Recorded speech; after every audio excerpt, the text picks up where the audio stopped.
श्री कृष्णाय नमः। श्री गोपीजनवल्लभाय नमः। श्रीमदाचार्य चरण कमलेभ्यो नमः। श्री गुसाई जी परम दयालवे नमः। श्री यमुना चतुर्भ्यां नमः।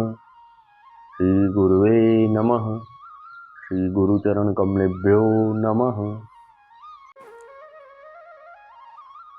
जय श्री कृष्ण। वार्ता प्रसंग 2।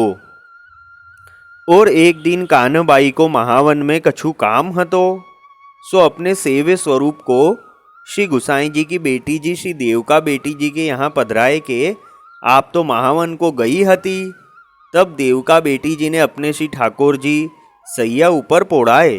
तब कानबाई के श्री ठाकुर जी को पोड़ावनो भूली गई। तब श्री ठाकुर जी सिंहासन ऊपर बैठे रहे।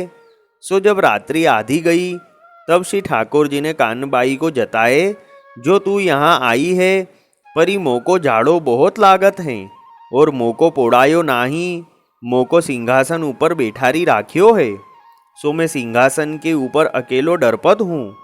तब यह सुनी के कानबाई तत्काल ही उठी के श्री गोकुल आई। सो देवका बेटी जी के द्वार आई पुकारी, जो बेटी जी किवाड़ खोलो। तब देवका जी ने कही, जो कानबाई तू इतनी अवार आई सो कहा है।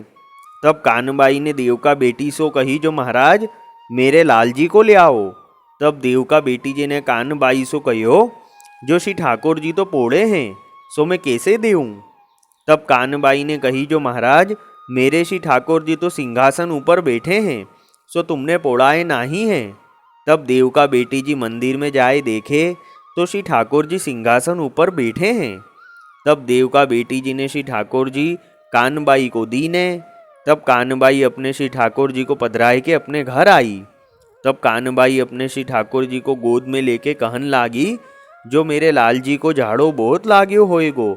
सो बहुत मनुहार करी के श्री ठाकुर जी को हृदय सो चापी के सोई रही। पाछे दूसरे दिन कानबाई देवका बेटी जी के घर आए बहुत लरी।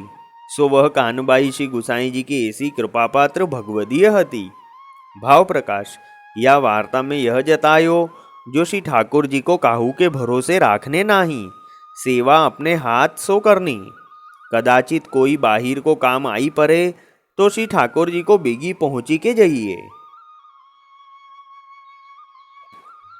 अब वार्ता का संक्षिप्त सारांश हिंदी में। तो एक बार कानबाई को महावन में कुछ काम था, तो अपने श्री ठाकुर जी को श्री गुसाई जी की बेटी जी देवका बेटी जी के यहाँ पधराए के आप तो महावन गई। तो देवका बेटी जी ने अपने श्री ठाकुर जी तो पोड़ाए और कानबाई के श्री ठाकुर जी को पोड़ाना भूल गई। तब श्री ठाकुर जी तो सिंहासन पर ही बैठे रहे। तब अर्धरात्रि को श्री ठाकुर जी ने कानबाई को जताया कि तू तो वहाँ है और यहाँ मुझे ठंड लग रही है, मुझे पोड़ाया भी नहीं है, सिंहासन के ऊपर बैठा के रखा है।